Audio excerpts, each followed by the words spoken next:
Welcome to Biscuits and Jam from Southern Living. I'm Sid Evans, editor-in-chief of Southern Living magazine. And in this episode, I'm talking with someone who followed in his father's footsteps while also charting his own path. Lukas Nelson grew up splitting his time between the family ranch in Texas and the family home in Hawaii. That is, when he wasn't on the road with his famous dad, Willie. He spent his childhood surrounded by instruments, spending time with legendary musicians and listening to a wide range of blues, gospel, country, and rock and roll. He has a voice that can sound eerily similar to his father's, but his journey has also relied on a natural songwriting and guitar playing ability that's uniquely his own. We'll talk about all that, his new album Sticks and Stones, and his father's 90th birthday celebration on this week's Biscuits and Jam. Lukas Nelson, welcome to Biscuits and Jam. Thanks, it's making me hungry. Where am I reaching you right now? I'm in Nashville right now in Sylvan Park, little apartment I got here. Okay, nice. Are you on the road soon for a tour? Yes, we're heading to England and Ireland and Scotland coming up very soon. I leave, I believe, Saturday. Wow, okay, that's exciting. Yeah. Well, Lukas, I know that you've spent a lot of your time in Maui, but I wanted to start out by asking you about your connection to Texas. Where did you spend the most time there as a kid? I was born in Austin, spent quite a bit of my childhood there. We'd go back and forth, between Hawaii and Austin. My dad's had a place in Hawaii since the 70s, so I was born in Austin and I spent my first birthday in Hawaii, but I was in Austin mostly until around 6 or 7, kind of going back and forth, basically on the road with Dad. And then I'd go out afterwards. We spent more time in Maui and I went to high school out there, but I'd go to elementary school between both places. So I really had roots in both places.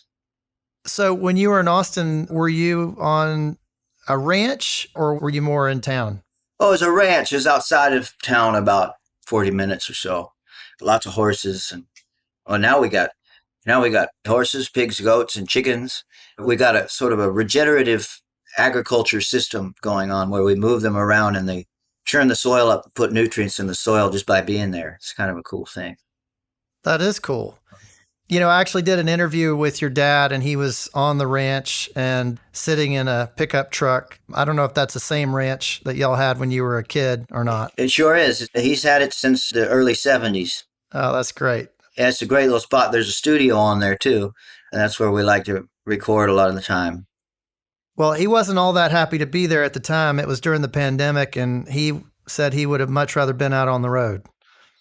Oh, yeah, we all were pretty disappointed that we couldn't go out and play because it's what we do, and it feeds our souls to be out on the road. It's a nice feeling to be on the move, to be doing what you know you're meant to do, feel like you're good at it, and it gives you a sense of belonging. And then when you lose it, you have to sit still and question and find out what you are in absence of all that, which is also a good practice as well, I suppose.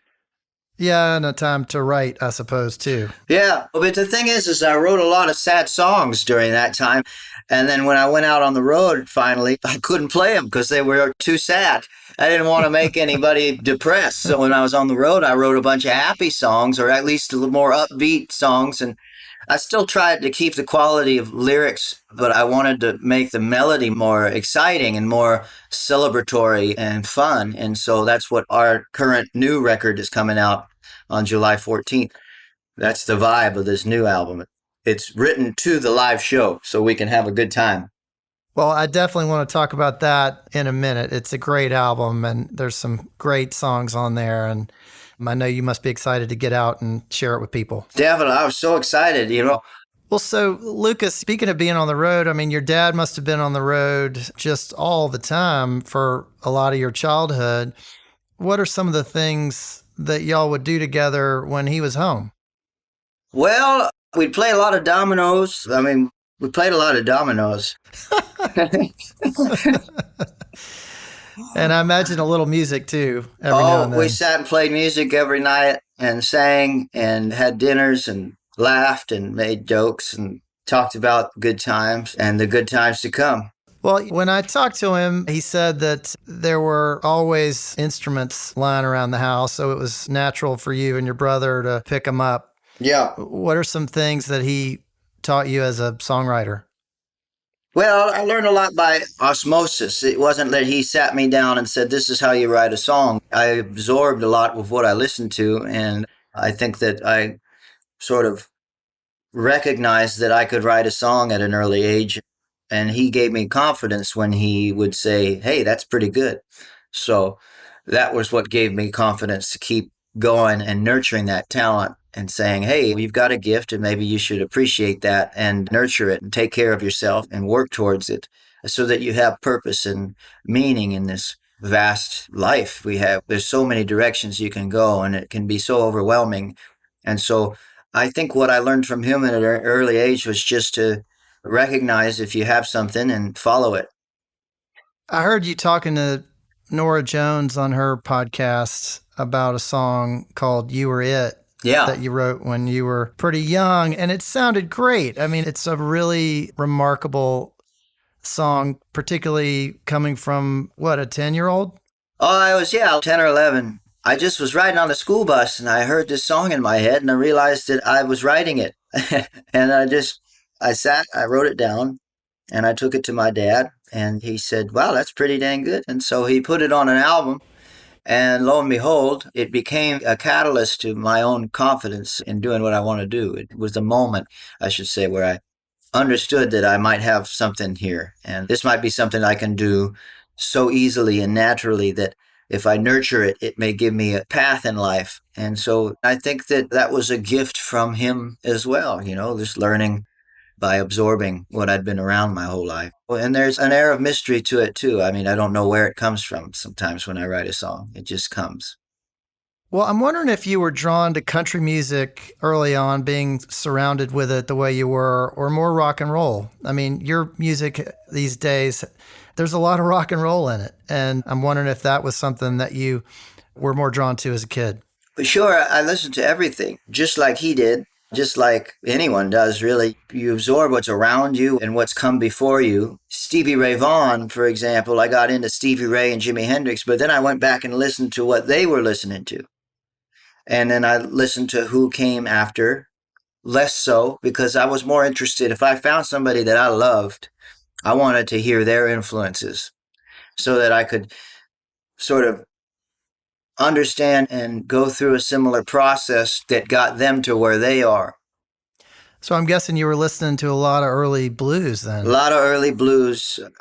When that Martin Scorsese, it was a PBS something that Martin Scorsese put out where he had different people direct these different specials, but it was a blues special. And one of them, Clint Eastwood directed or was part of with the piano blues. And there was the Delta blues and all these different blues. So I went back and studied all of that. And I loved it. I loved the old blues. That was one of my first loves.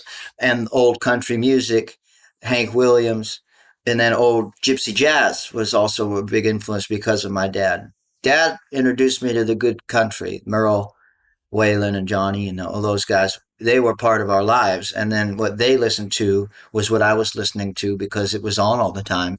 What Dad would put out in the poker room, he'd put on Django and these kinds of folks. Well, you really hear a little bit of all of that in your music. Well, I consider that a compliment. Thank you. Well, Lukas, I want to talk about your mom for a second. I saw you post a picture of her for, I think it was Mother's Day, and it looked like she had whipped up a pretty great looking dessert. Oh, yeah. It was some kind of chocolate cake. Is she a good cook? She's a great cook. Yeah, absolutely. My mother is a fantastic cook. She's Italian. That whole side of my family is Italian. And through her, I got into Dean Martin and Frank Sinatra and her influences. And she's a singer as well? She sings along to things, but she's not a professional singer, no. What are some of the recipes that you grew up with or some of your favorites? Well, she makes a good pasta, being Italian. She makes good lasagna. She makes really great chili bowls. I really like her chili. She can really do anything well. She takes real good care of Dad. It's great to see. She's kept him alive for a long time, and she deserves all the credit in the world for that. It seems like y'all spent a lot more time together during the pandemic and that she was doing quite a bit of cooking then. I feel like I saw y'all posting things about that. Well, yeah, she'd say, okay, Mondays are hot dogs, and Tuesdays are this, and Thursdays are that. Fridays were burgers, I remember. We had pasta Thursdays or something, and taco Tuesdays, and we were lucky. We ate well during the pandemic, but healthy, and it had a great routine during the pandemic. I'd wake up and get to see my mom and dad, which when things are moving, I don't get to see them as much. I'm on the road a lot. And it's a similar sacrifice, I think, that he had to make with his family when he was younger. He had to go out for long periods of time. I think the difference between him and I is that I decided to stay away from marriage, at least in the beginning, so that I can pick one and stick with it.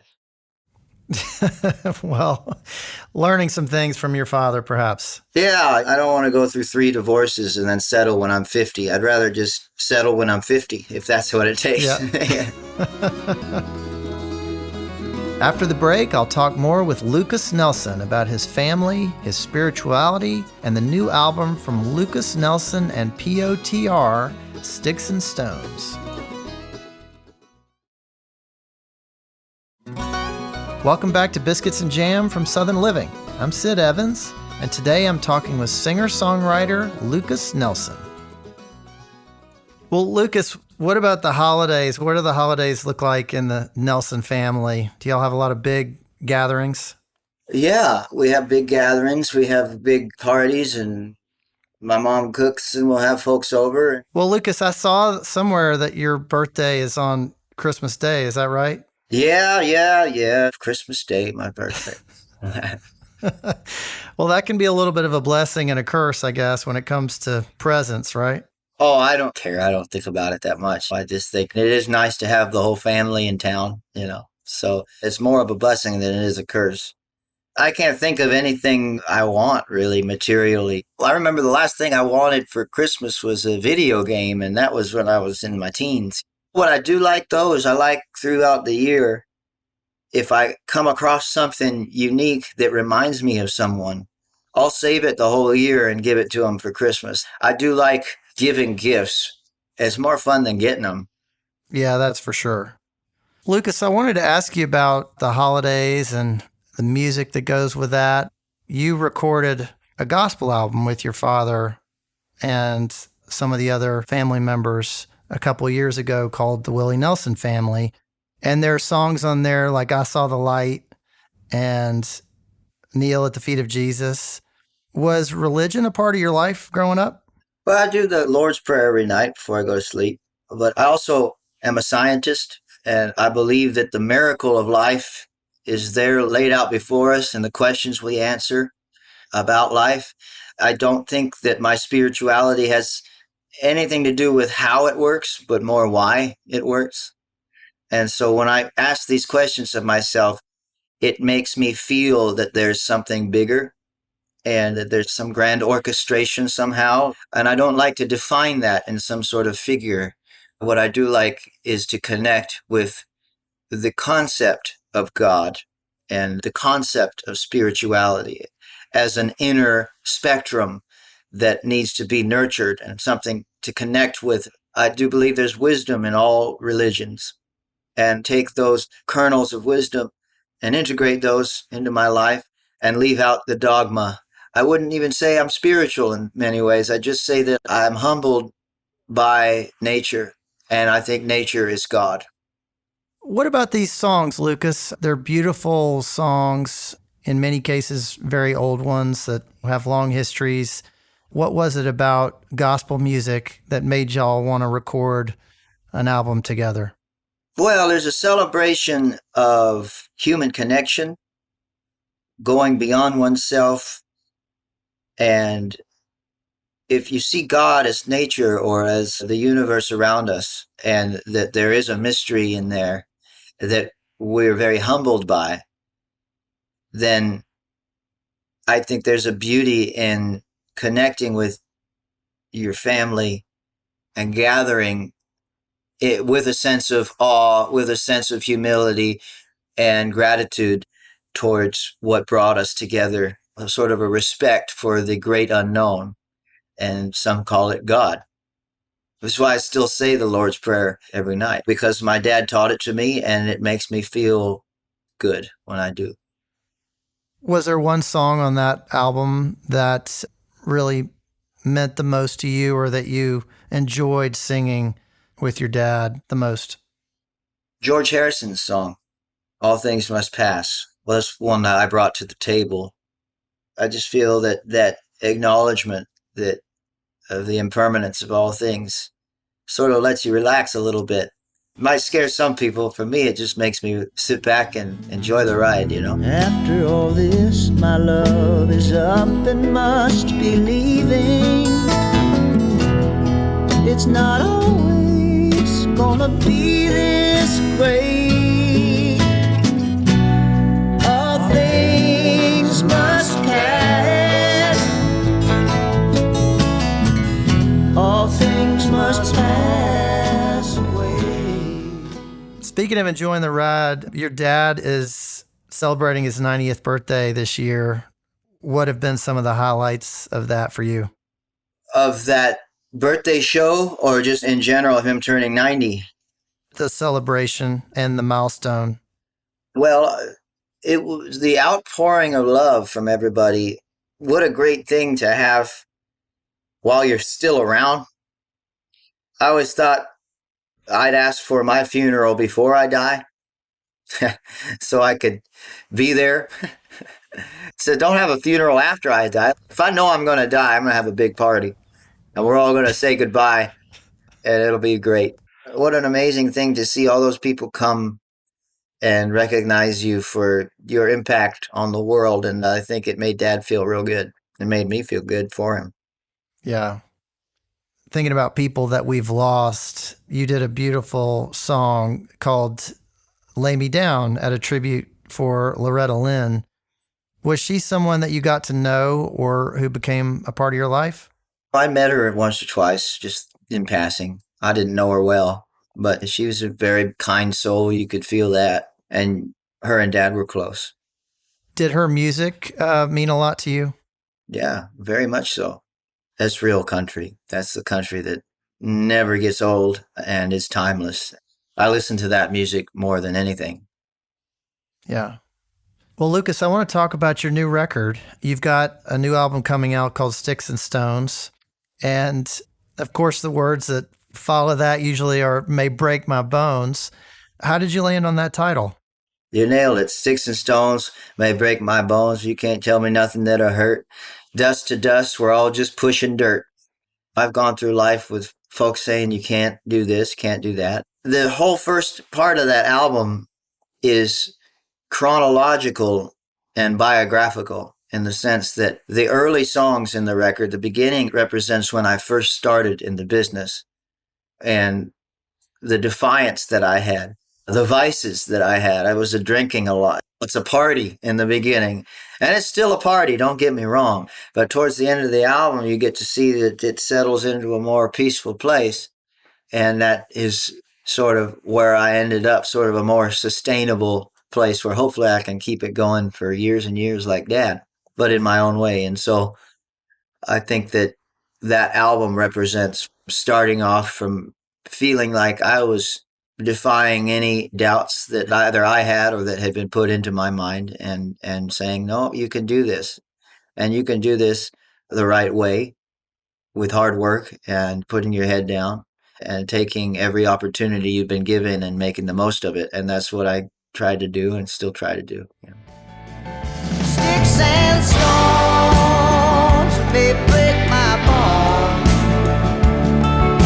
but you can't tell me nothing that'll hurt.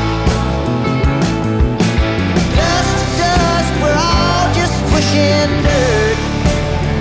Sticks and stones may break my bones, but you can't tell me nothing that'll hurt. Did you go into this record thinking that you had a story to tell and that this was going to be autobiographical in some way? No, I went into this record thinking I need a great album of music that I can play live and have a great time playing live. And so all of these songs are written for moments in the show because the live show is what we do best. And if I can capture that and then go out there and play this and have fun playing it for the rest of my life, each one of these songs means a lot to me in the sense that it is a piece of my life, but it's also something that I'll never get tired of. And I'll never stop wanting to play these songs because they're really fun. And this is the most fun I've ever had doing a record. I think that when I was younger, I just sort of took things a little too seriously. And I think that over time, I'm starting to relax a little bit, not be so serious, at least not be so uptight or try too hard or whatever. I'm just trying to write songs that are good for my show and that people will love, and I'm hoping they do. And when I wrote all those songs, I was on the road. And so when we came to record them, we picked the best of them. And then when we were working on the order, it actually became a story afterwards, and a very clear and concise one if you listen to the lyrics of all the records. Well, talking about songs that are fun to play, I've got to think that Alka Hallelujah is a fun one. There's a great video. It just seems like from the get-go, you're going to have a crowd get on board with that song. Tell me a little bit about that one and the story behind it. Oh, I just thought it was funny. I thought of the word Hallelujah, and I thought, oh, that's too funny not to write a song about. And I wrote it sort of about this guy whose life is slowly falling apart, but he's clinging to that Hallelujah. And if you listen to it first, you think, oh, this is all fun. Oh, is he celebrating alcohol? And then if you listen to the lyrics, no, that guy's life is shit. His baby won't kiss him. His old friends miss him. He can't drive the boat, but he's, hanging on a prayer. Father, I must make me a confession. Forgive me, Father, for I've been inspired. I've got bars, melodies, and memories. May this spirit lift me ever high. Can I get an alcohol? Hallelujah. You've had your ups and downs with alcohol. Is some of that looking back at some things that you've been through? Well, yeah, I'm 34 now, so I'm not quite old yet, but I've had some life and I've gone through it. So, yeah, I'll have a little wine or a little something here and there. But I really got my life together after probably around 22, 23 years old is when I kind of said, oh, that's too much, Yeah. Well, I knew I wanted to work. I knew I wanted to do what I do. And I knew that if I focused too much on the party, then I wouldn't be able to work. And so I still have a good time. I still party, but my main focus is going out there and putting on a great show. And I need to take care of myself in order to do that. Well, especially if you're going to make it to 90, like your dad. That's right. Although he's got a great song with Merle, said we would have taken much better care of ourselves if we'd have known we was going to live this long. Right. There's another great song on there, a duet that you did with Lainey Wilson. Yeah. More Than Friends. How would you describe your relationship with Lainey? Lainey and I are great friends. She's a great human. She's just working so hard, and she's such a talent. And I love her. I love Lainey very much. I just saw her last night. We did the Opry together. Tomorrow morning, we're going to do CMA Fest together and play that song. The song itself is doing great on Texas radio. And in Americana, it's number 2, I believe. So we're doing well with that song. It's getting out there. What was the best part of working with her on that? Oh, just getting to know her. Just getting to know who she is and how talented she is and what a cool human she is. Yeah. So, Lukas, you're going to spend a lot of time on the road in the next few months. What are some of your hopes for this tour and this album? Oh, well, I hope it does really well and goes viral and everybody loves it and we make a lot of money and can go on the road. I want to see all types of people come to the shows. I want them carrying flags and hooting and hollering. And I want to have a party. Well, I think there's a good chance that's going to happen. I hope so. Well, Lukas, I just have one more question for you. Mm-hmm. I often end these conversations by asking what it means to you to be Southern, but in your case, what does it mean to you to be Texan? I think there's something in the water that makes Texans the way they are. It's funny, there's just a lot of good people that live in Texas, and a lot of amusing music has come out of Texas. A lot of my heroes are Texan. I feel a great kinship with it. And growing up, Dad, I think, brought the best of Texas together with his music. And so a lot of the people that I grew up with are his friends, and his friends are good people, and I just love them all. And so I got to know a lot of the best Texans out there, I think, And the people that he brought together were very loving people. And he brought the hippies and the cowboys together, I loved it. It's a good vibe down in Austin, and I think it's still a place where those two cultures can live together in harmony. Well, Lukas Nelson, thanks so much for being on Biscuits and Jam. Oh, man, now I'm really hungry. I really enjoyed it. Yeah, me too. Thank you. Thank you very much. Thanks for listening to my conversation with Lukas Nelson. Southern Living is based in Birmingham, Alabama. Be sure to follow Biscuits and Jam on Apple Podcasts, Spotify, or wherever you listen. And we'd love your feedback. If you could rate this podcast and leave us a review, we'd really appreciate it. You can also find us online at southernliving.com/biscuitsandjam. Our theme song is by Sean Watkins of Nickel Creek. I hope you'll join us in 2 weeks for my conversation with the multi-platinum selling country star Thomas Rhett and his wife, Lauren Akins. In the meantime, we'll be sharing an encore next week of my conversation with the delightful author, singer, and star of This Is Us, Chrissy Metz. If you missed that one, I hope you enjoy it.